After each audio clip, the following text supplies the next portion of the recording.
Hey everyone, today I'm joined by Frank DiMatteo. He was a member of the Gallo Crew. Also, I'm joined by Derek Galanis. He was a Gambino associate. He was also in his father's crew, the Galanis Crime Family. Today we're going to talk about both of their involvement with the Mafia, and we're also going to be talking about different Mafia topics as well. So, without further ado, let's get into it, guys. How you guys doing tonight? Good guy. Good. How are you? Good, man.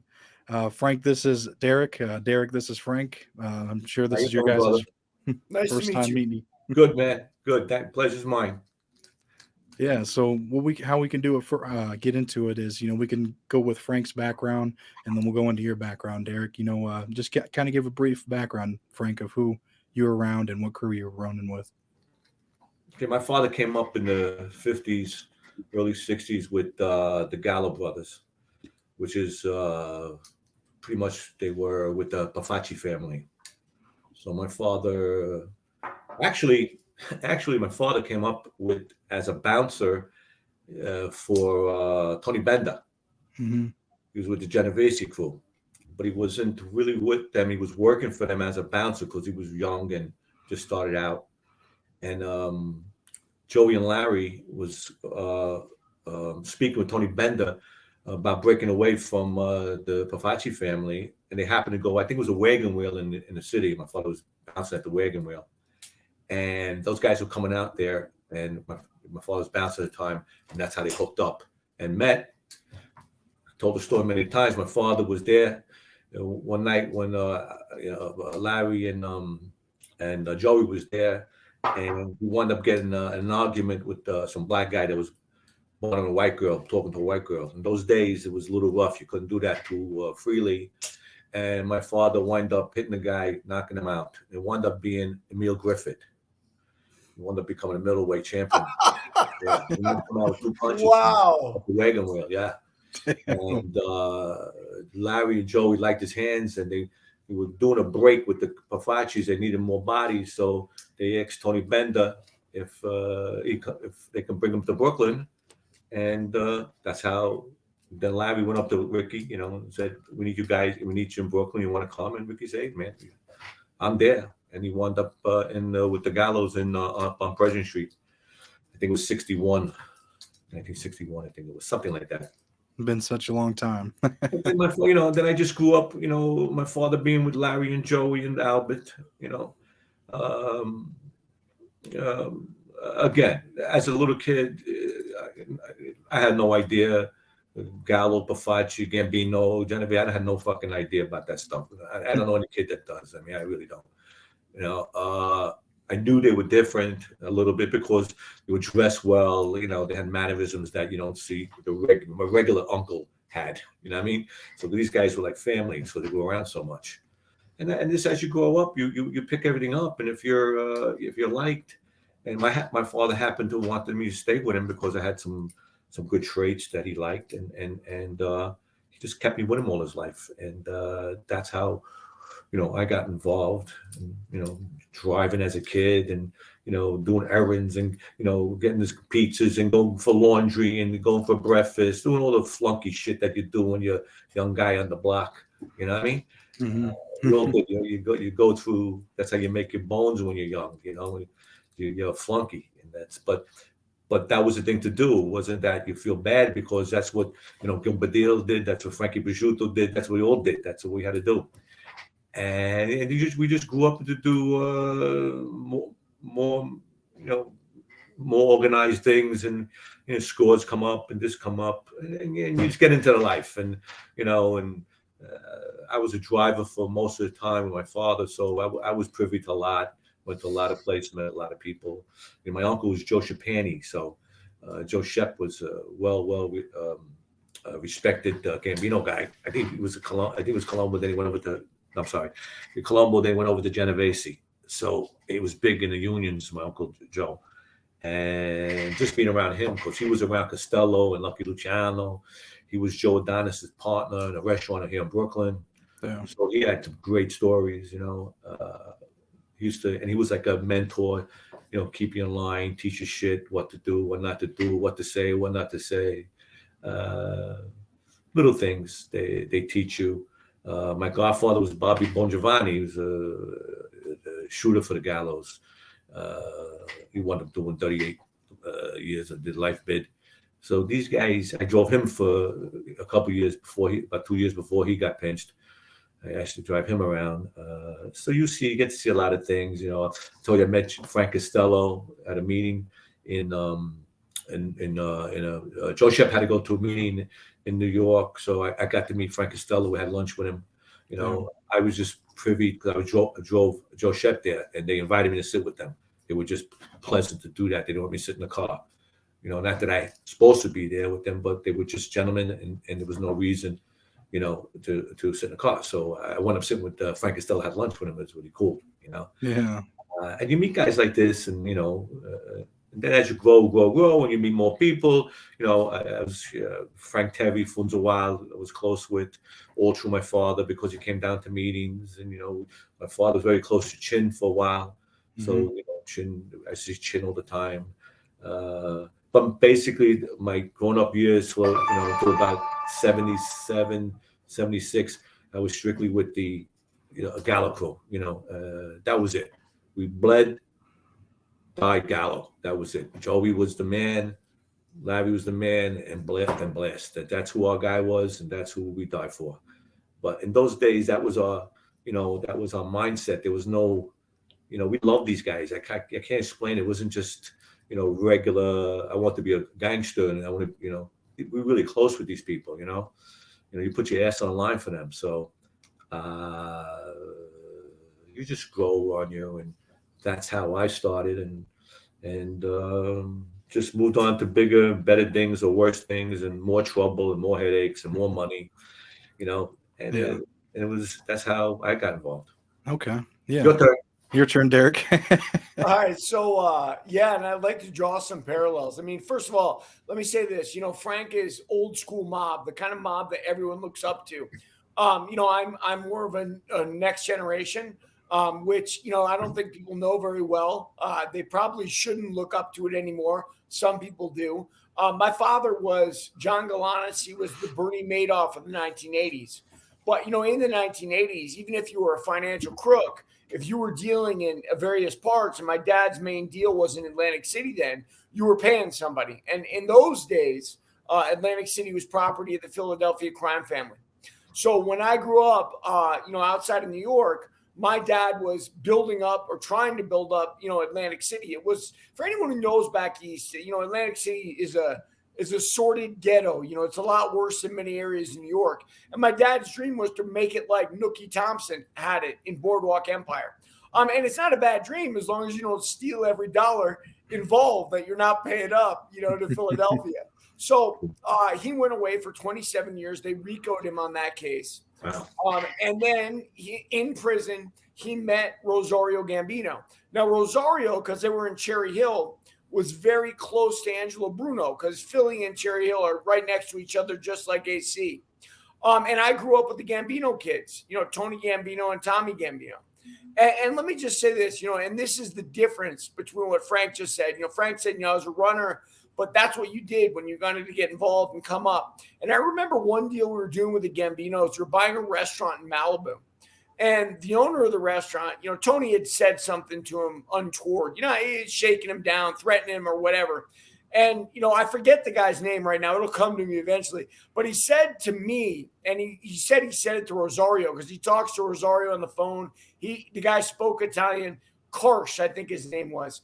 And he said, Tony ought to be in a pizza restaurant cooking pizzas instead of running around. And that's really the difference. The next generation, and by the way, I include myself in this.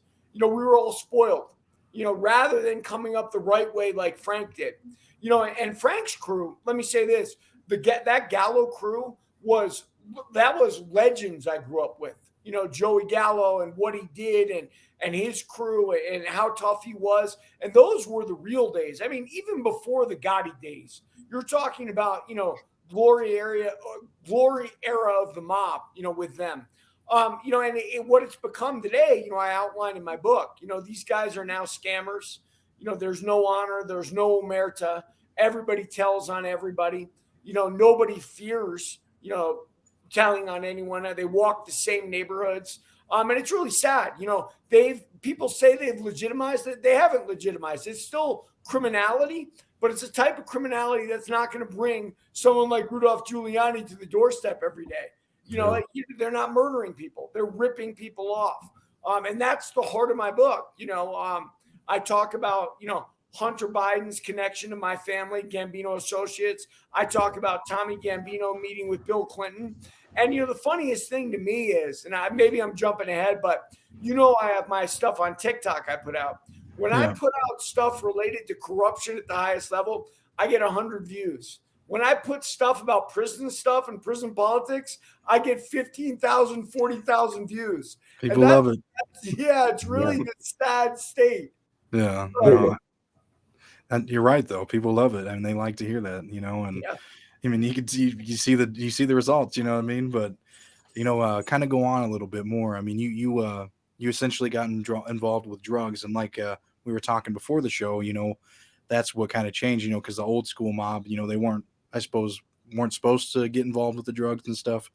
But now it's all what crew you're with, who you're with. I mean, we got pinched with drugs too. So a lot of people did it, man. So cool who you're with, how smart you were, and not get caught. Yeah. Now, yes, it's the rules were not to do it, but every rule in our life has been broken. So from day one, I mean? So they put ask the rule. This it's all bullshit. If you don't live this life, you wouldn't understand. Yeah. Right. You know what I mean? I got pinched with drugs. I don't know if you got involved drugs too. Yeah. I beat a case. But the difference is this. The difference is with people that I noticed today than it was when I got a pinch in 84. It was 84 for coke deal, and I got indicted and I got picked up and I got arrested and finally made bail. It was a big guy, $2 million bail. I couldn't get out at first. In those days, a lot of money. And when I got released and then I got first hearing, the DA brings me into the room and he says to me, you got 4 25 to life charges and one, I think it was an E. He goes, we got you. You're dead. I said, okay. He goes, but if you tell me that your father arranged it, we'll cut you a deal, right? I looked at the guy's face and I says, I see you in court.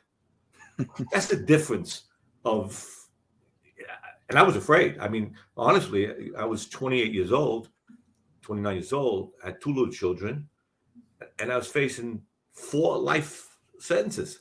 Yeah. You know what I mean? You're a little cocky, it was that got a chance of beating things and this and that, but they caught us. I mean, we know that. You also know what you did. You know what I mean? You can talk a lot of shit, but you know what you did. You know what I mean? So you know what they got, but when you love someone and you're part of this life, you don't do that. You know what I mean? And I believe that, I really believe it was the passion you have to have. And I also think it's the upbringing of who your mentor is and your intestinal fortitude and how much you like this life and your passion for it.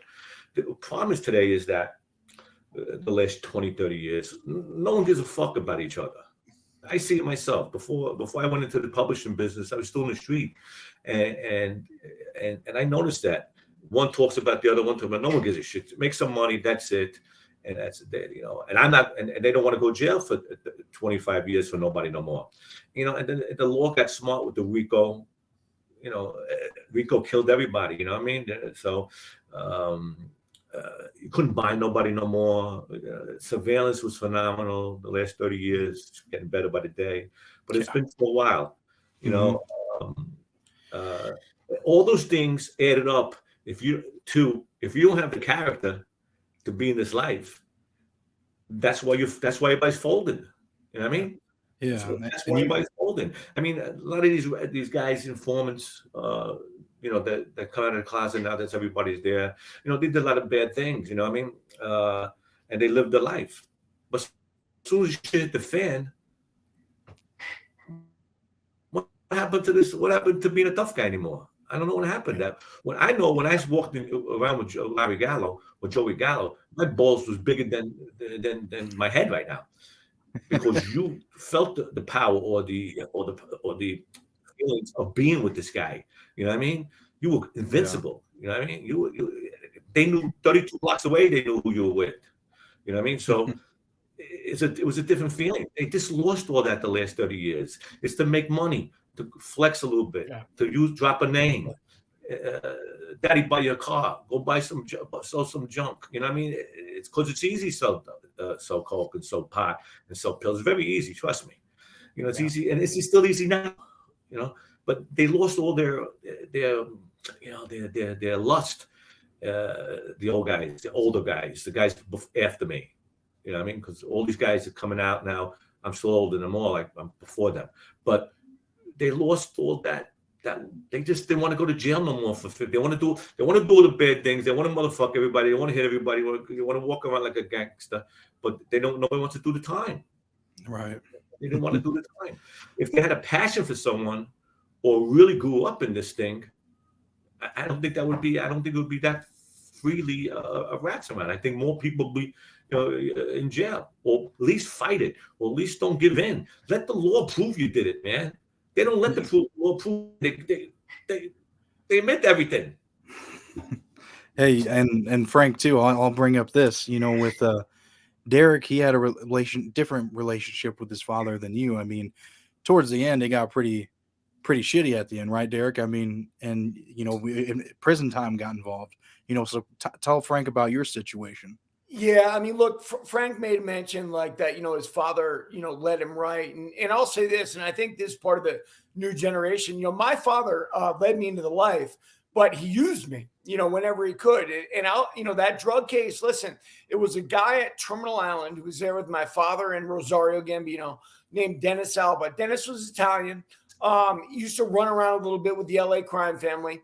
And he was a chemist. And he came home and, we were involved in one of our financial scams, and Dennis brought ecstasy to the office one day because he was working IT in that business too.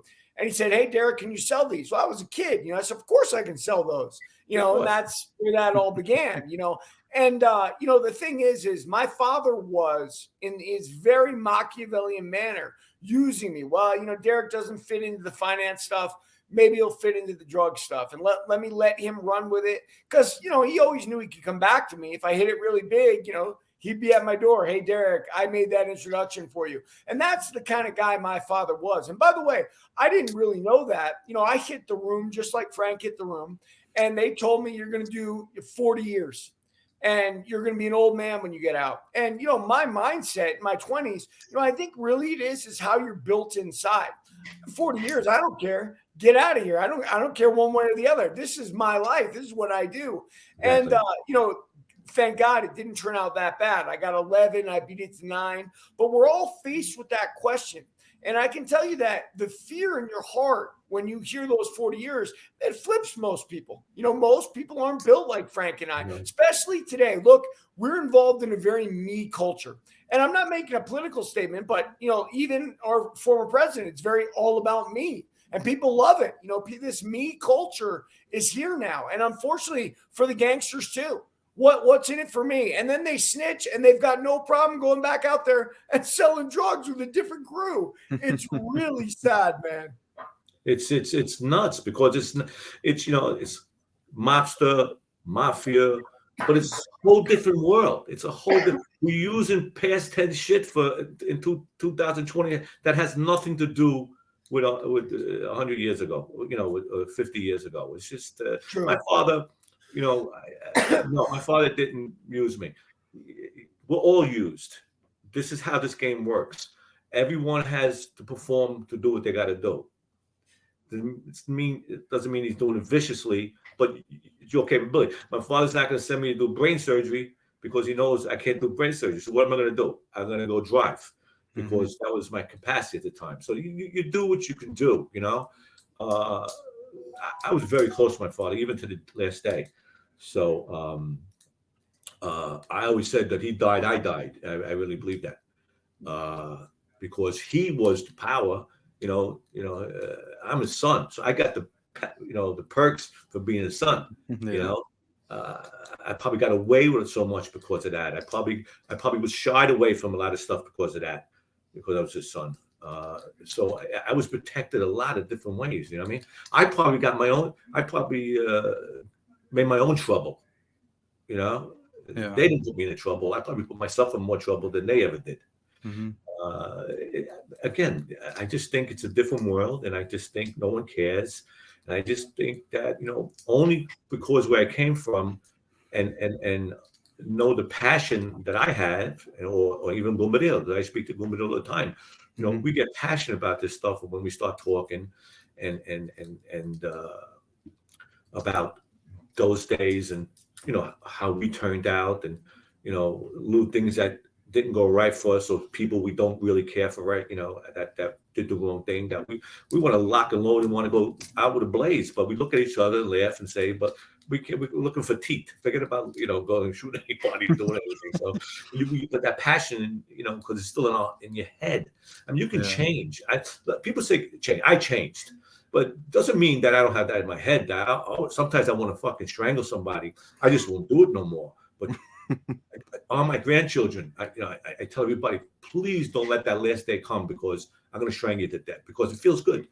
But I just don't do it no more, because you change, but you never lose that feeling. If that's what you are, that's what you are. You don't change. I don't know. Change. My father was a gangster from the day he came into that life, and the day he went out, he is a gangster. Did he practice it in between all the time? Killing people, doing scores? No. You get older, you do different things, but he was a gangster every minute of the day. I mean, these people are not. These people are not. I'm telling you, my opinion with the new people is just that no mentor.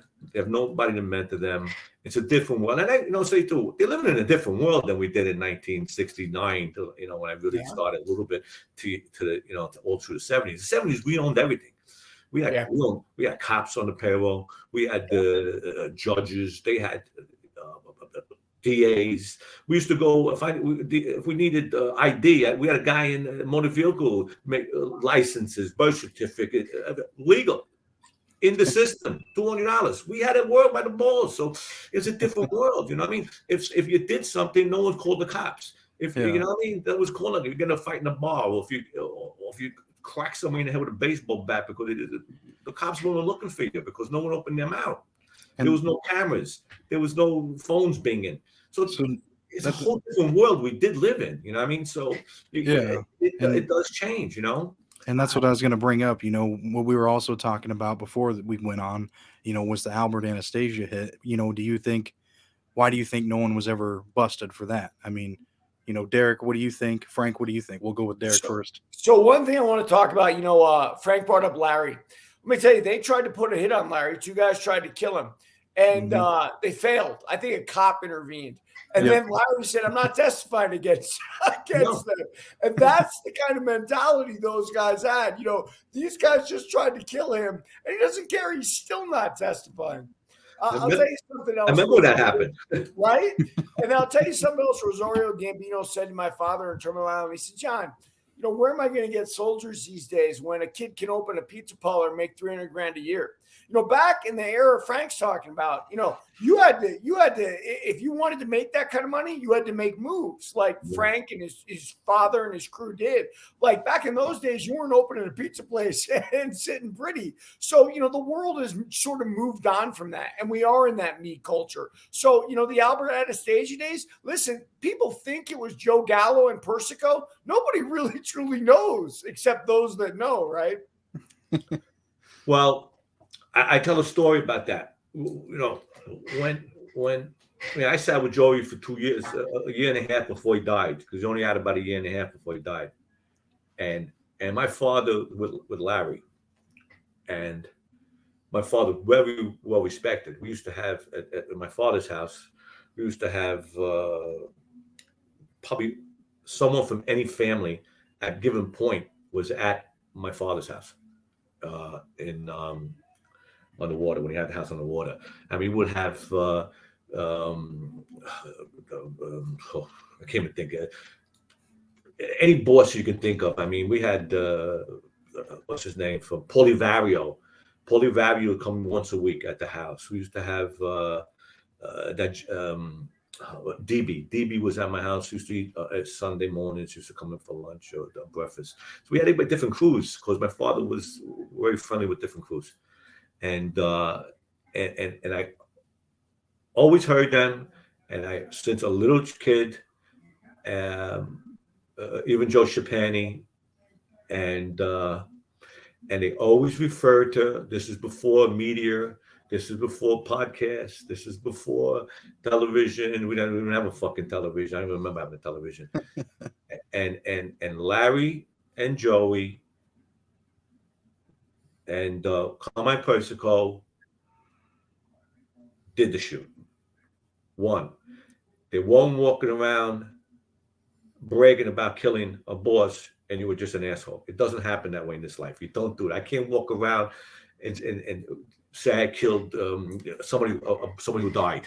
If I said it, well, you're in trouble, Mo. You can't say that. You know what I mean? It's not that. So, and well before all these books came out, and well before, you know, all the media and all this, and people got on the bandwagon and they became experts in this shit and that shit that didn't know, still know nothing, because they don't know. You got to be there to know anything. I don't know nothing except what I've seen. I mean, I can't tell you anything about somebody. I can't tell about him in Jersey, in Philly. I don't know shit. I mean, unless I heard something, and that's hearsay. But all through my younger life, into the old days, until I got older, they recognized for the shooting, and that's how they get their perks.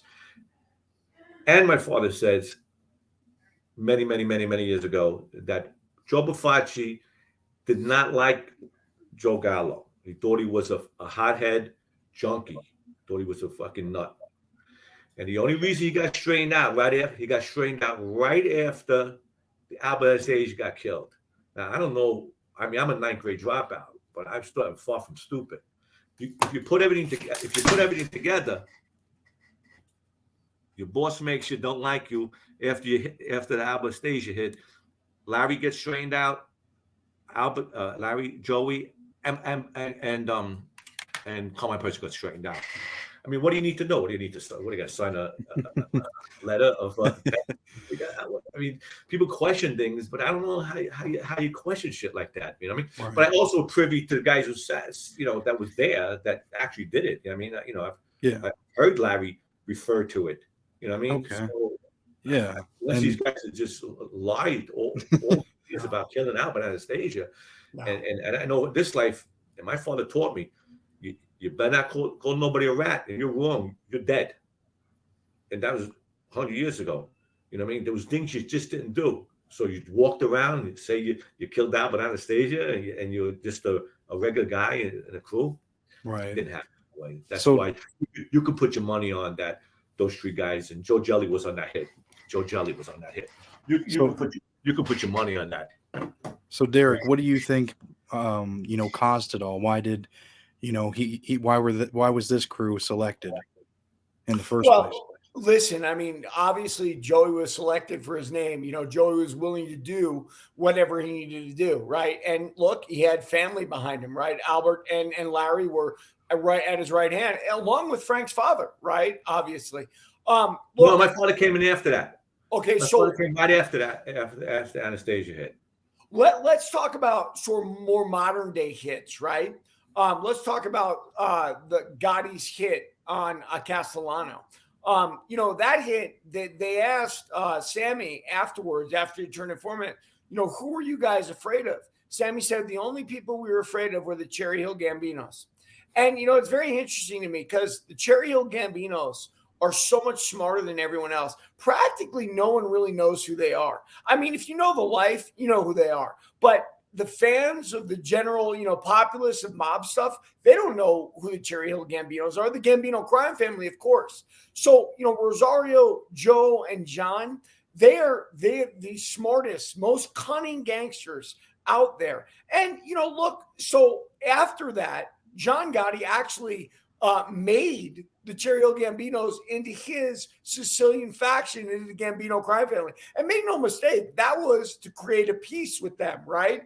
Because the Sicilian guys are very old school. Like, you kill a boss, there's a problem. Unless, of course, you get a tribute. And that's what John was doing with those guys, is giving them a tribute.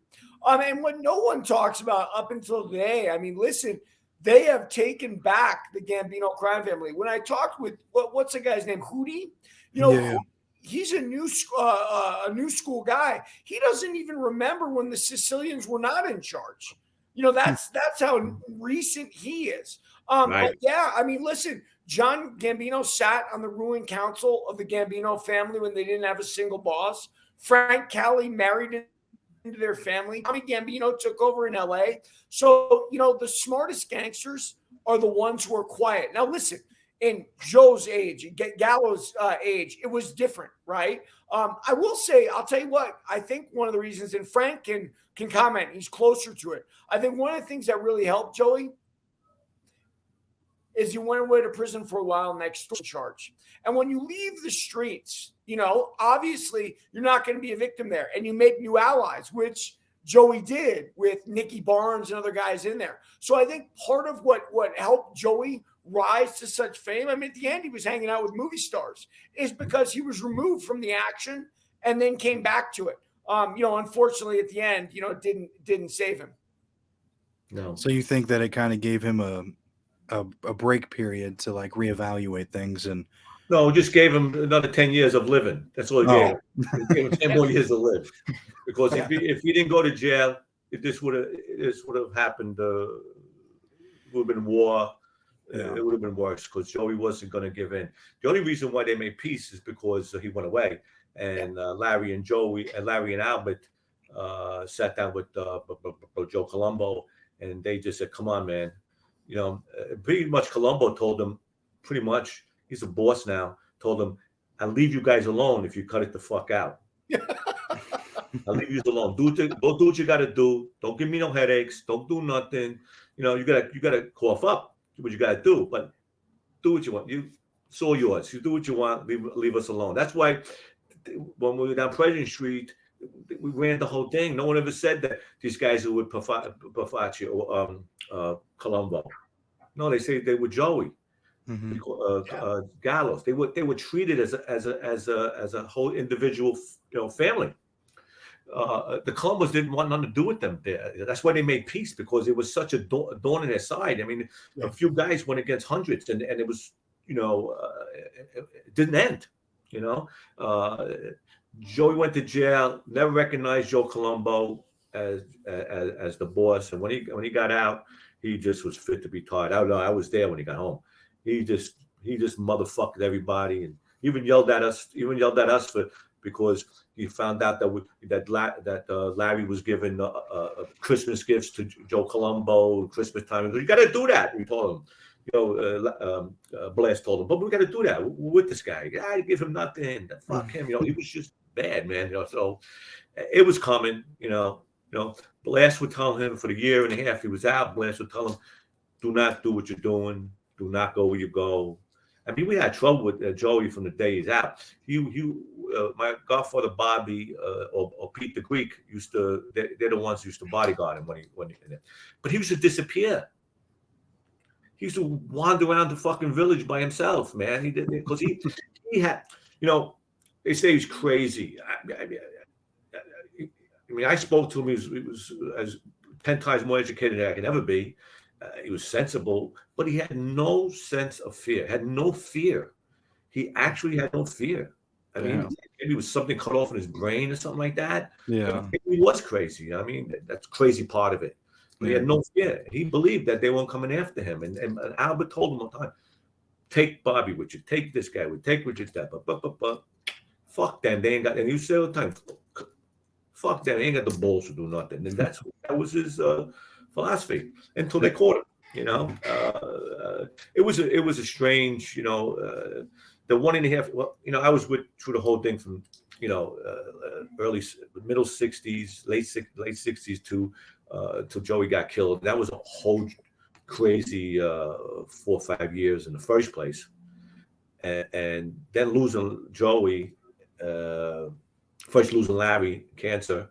You know, we drove Larry to the hospital when he was dying, never came back out. You know, and then you know, then being with Blast for those 4 more years, 4 more years with Blast. And then when Joey came out, it changed again. Now, you know, everything was happening again. Now, you know, we're going to start making some moves because Joey was making moves right away. And then he gets, you know, killed so fast, and everything changed so fast. It was a ride for those, you know, those 3-4 years, you know. Yeah, I would imagine. I mean, you get to meet a lot of people, man. You get to meet a lot of people, you know. And then don't forget, in our case too, is that after Joey got killed, we had another internal war that had nothing to do with nobody. We, you know, in 1974, we had a breakup amongst ourselves, and everybody started shooting each other, you know, and we were dropping like flies, you know. That was another, for another 74, 75, and 76. That was another 3 years of, you know, I mean, I was living on President Street for 6 months at a time. You know, we had police barricades on the block, so it was a rough time to live, but it was an experience I would never give up, man. Never give up. You know, my passion is still for Joey and them. You know, I believe, even though it's different time now, I don't do that no more. But I believe in my heart that they were the Joey and Larry and them were gods, man. You know, my father, fucking Punchy Iliano, Punchy, Louis the Syrian. Those guys were gods. I just think so. You know, I mean, it's a new day, it's a new era. You know, you can't do that no more.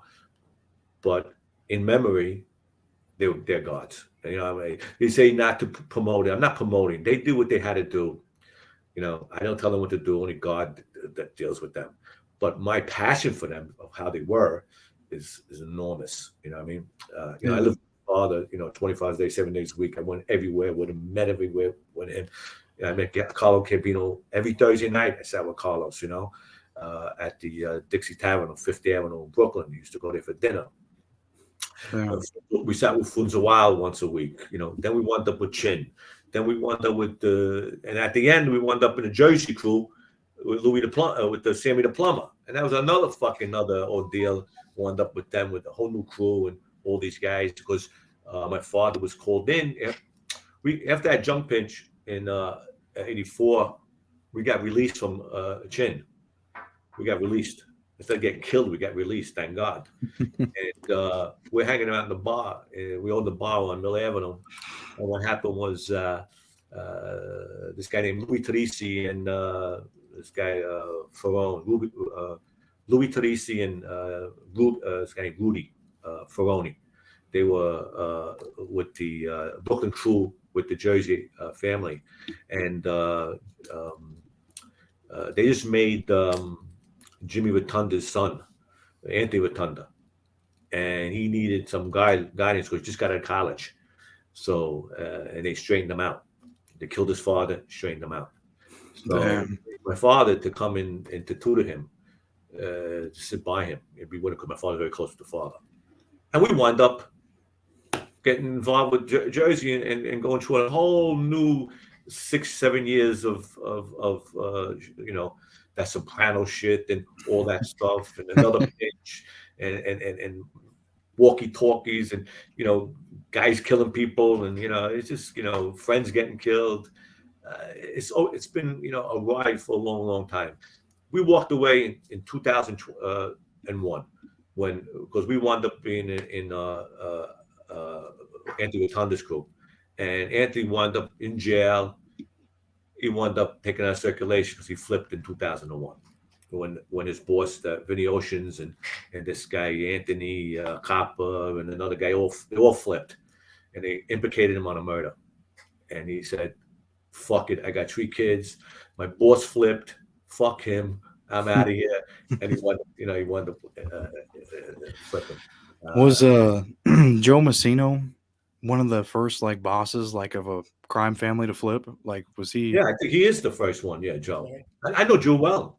We used to go. My father was up once, twice a month and his restaurant in Queens. We go sit down with him. My father was. I knew him well too. Joe Messina? Never in a million years I thought Joe would flip. I thought he was old school. I never in a million years with that. Wow. Never So, Derek, what do you know about Joe Messina? Well, so I was in prison with a guy who was with Vinny Gorgeous. Now, when Joe flipped, what Joe actually did was wear a wire into MCC New York and get Vinny Gorgeous, who was incarcerated there, to start talking about murders that he committed. And that was part of Messina's cooperation that got him off. But, all these guys you're talking about, my father had friends that were in business with Vinny Ocean. And Vinny Ocean, they let him keep all his money. He moved to Texas. He opened strip clubs in Texas. That was one of his main businesses in New York and New Jersey, the sex business. So he's out there in Texas, and they raid his place for prostitution out there too. And so go into the mind of a guy like Messina and a guy like Vinny Ocean. He's saying to himself, "Am I going to protect these guys? Or I'm going to protect myself and live again and move on with my money?" And that's unfortunately the me culture we've been talking about all day. That's what it is now. And so if there's no one to look up to, if there's no Joey Gallos anymore, if there's no Rosario Gambinos, people are going to look at Messina and they're going to look at Vinny Ocean and they're going to say, "Forget this. I'm not doing that." Now, Bassiano was in Big Sandy. My friend from San Diego was in Big Sandy with him. He runs a place. He lost a 50,000 hand at poker. And then I guess what he did was he researched the guy who won the hand and found out he was no good. Now, let me just say this about the life. Well, really what it was about was Vinny, I'm sure, losing that $50,000, and then you start digging. You dig hard enough on anybody incarcerated today, even USP guys like a Big Sandy, you're going to find something, generally. Obviously not with Vinny Gorgeous, but with a lot of them. So, yeah, man, it's just a different era. There's no morals from top to bottom. So, and how can the bottom have morals if the top doesn't? Are you going to stay strong as a soldier when the top doesn't? And by the way, that was part of my life, watching my father. My father ratted his way, or tried to rat his way, out of every case he ever had. Some of them, they wouldn't allow him, right? They RICO'd him, in the 80s. But if he could have gotten out by giving people up, you bet he would have. And unfortunately, that's the new gangster. That it's a complete sociopath.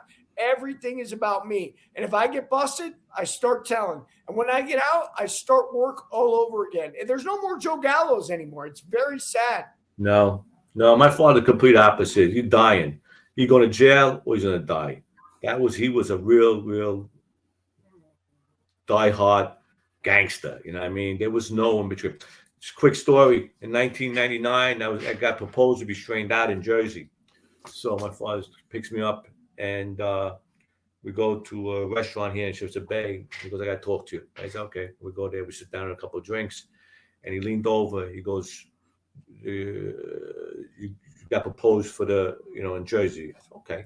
He goes, "You want it?"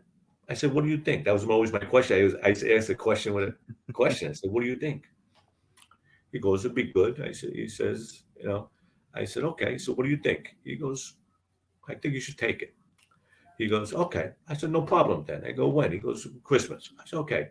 And then we drink. He goes, "By the way," leaned over, "By the way," and he says to me, he grabbed me by the hand like this. He pinched my hand. He goes, "Let me tell you something." I go, "Okay, what?" He goes, "You fuck up, I'm the one that's going to kill you." Damn. And I just looked at him.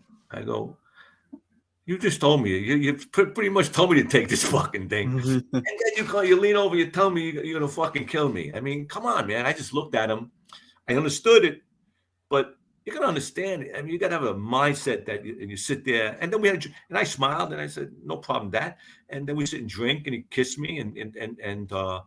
But even the situ stuff like that, I don't think most people could, if I turn around and tell you I'm going to if I tell my kid I'm going to shoot him in the head, I don't think he's going to be sitting with me. You know what I mean? I took it with a grain of salt because that's what we did. You know what I mean? Right. What happened was you all got pinched right before the night. Everybody got pinched. That's why I didn't get straightened out. Thank God. Thank God. It's another gift God gave me. Yeah, I mean, listen. So my father He told me to kill an Albanian that was giving us trouble when we were in Kosovo. We had an insurance deal there.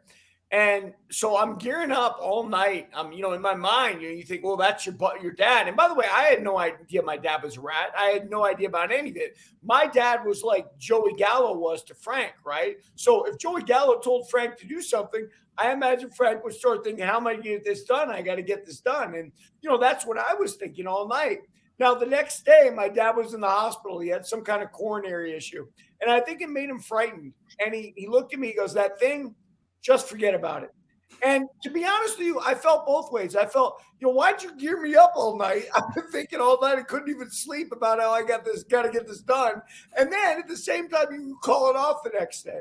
And then I think, Adrian, we've talked about it. When my father and my brother robbed me in the last deal we did, the one actually, that wasn't the one with Hunter. The one before that, Drova Financial. They didn't want to pay me. And when I say, hey, you guys are paying me, or there's going to be a problem, they hatched the plot to murder me, my own father and my own brother.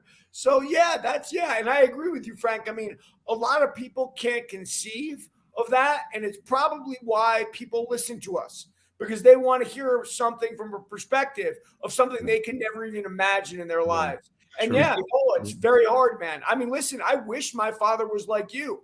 I wish my father was a man of honor that told me, hey, you screw up, I'm going to do this. That I could have lived with. Yeah. But, killing me over money or telling me to kill some guy and the next day changing his mind, that was really hard. Yeah. It's a crazy life, man. It's a crazy life. Like I said, there's a lot of experts out there because they read, they become, educated on this stuff. But, it's only stuff that people write down and they don't know how true it is. And you can't get the passion out of it. You got to live. You got to get somebody to throw a gun in your face. You got to face 25 to life. You got to do bad things or be around people who do bad things. I've been around people who chop people up, man. So, and you got to eat with them and smile and, it's you have to feel it. You have to know it. I just can't explain it. I'm not saying people are not educated and they're not, tell good stories, but you don't know. You don't know shit unless you did it. I mean, I really believe that. Yeah.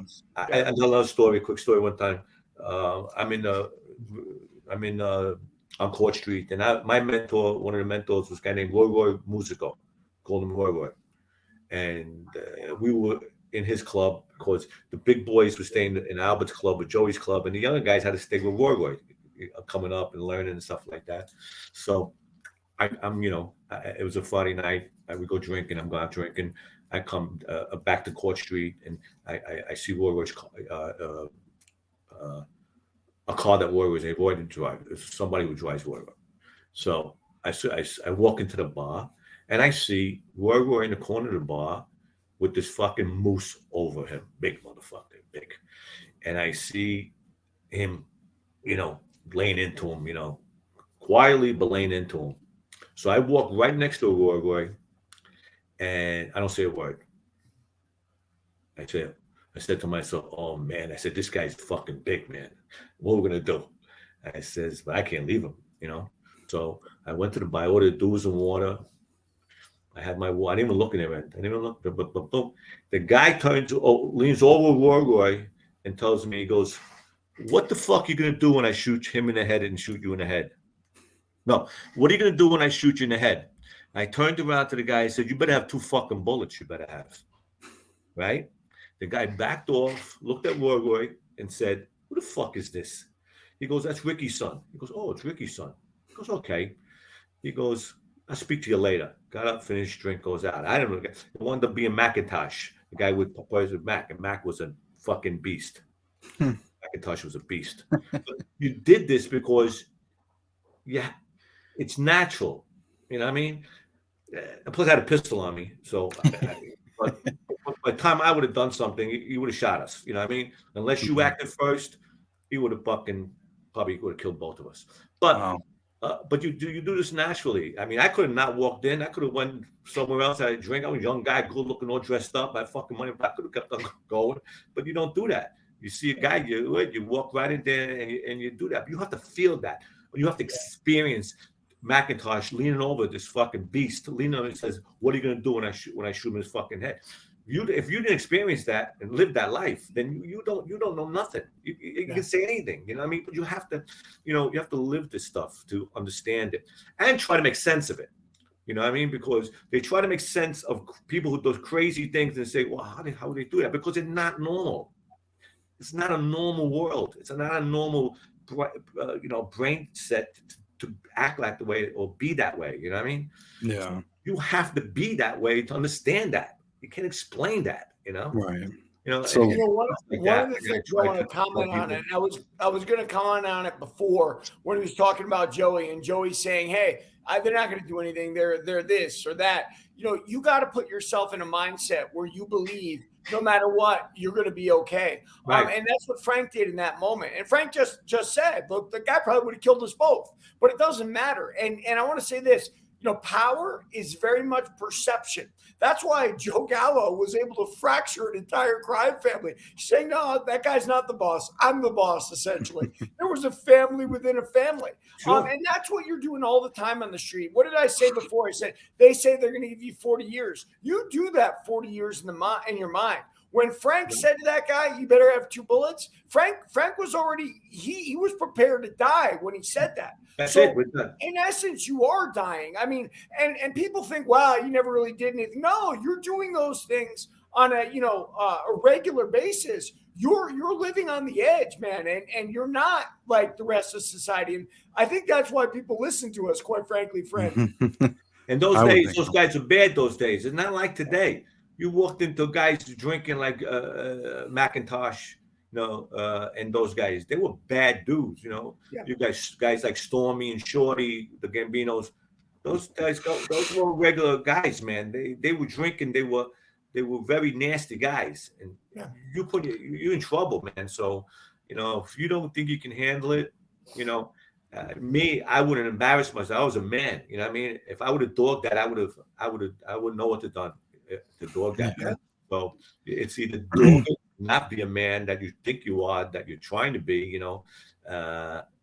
or put your ass on the line, and that's what you do. And then if you care for somebody in those days in that world, it wasn't just we were passionate, we cared. It wasn't just, "Oh, you're a runner. Oh, yeah, I work for that Wargo." No, I was with Wargo. We ate together, drank together, it's different. The passion was there, and I think that's all gone. Yeah. Well, I think that started from the beginning. In the beginning, old days, when guys went with guys, they had a passion for that guy. When you were Lucky Luciano, you weren't just with Lucky. You were Lucky. You know what I mean? Or Costello. These guys, their crews were close to them. You know what I mean? Especially close guys. You know what I mean? Yeah. And I think that's all gone. I really think that's all gone. Frank Cali had a great day. I was upset when Frank Cali got killed. I thought he was a good guy. I thought he was a good boss, smart. He kept everything under the radar. He kept the debts down. Nobody was getting beatings. Nobody was getting shot. They were dealing with what they had to do, make money. He kept on a low, and then he gets screwed. But I met Frank. I met Frank. He is married into the Gambino family, the Inzarillos. And so he and Tommy Gambino, who I grew up with, are cousins by marriage, And with that, when Frank took over the Gambinos, when it was essentially acting boss, they had both coasts. Tommy had LA and Frank had New York. And then, Frank died in what was essentially a freak accident. But look, it's all part of that me culture too. The guy was some wacko QAnon conspiracy theorist. And never happened before. But look at that. That never happened in the history of the Mafia. No. Never happened. You know why? No fear no more. That guy's crazy. There's been crazy people forever. The guy's crazy. No, there's been crazies forever. Trust me. And I mean, I know crazies that kill people were afraid to kill somebody. Sure. So, I don't believe that. I believe there was no respect and no fear. Yeah. That's why he did that. You know what I mean? Well, Yeah, Frank. I mean, we look. I talked about it with Hootie, and because I heard it in a prisoner story from a Bonanno guy. But look, the Albanians walked right into a bunch of social clubs and tossed made guys out, stripped them naked, and nothing happened about that either. We're in a different era, man. It's just a completely different. Yeah, no, it wouldn't have happened my day. Sure, the I know. situation would have happened because the outcome would have been a lot different. Right. Okay, people would lock and load, and it would be bodies. No doubt about it. Without a doubt. Hey, one thing I want to say before we go here. So I wrote a second book on the fight game, and Emil Griffith was a big part of me growing up, just like Joey Gallo was. So Fred, to hear that your father knocked him out is completely hilarious to me. Yeah. Yeah, I imagine your father was a big guy. No, he was.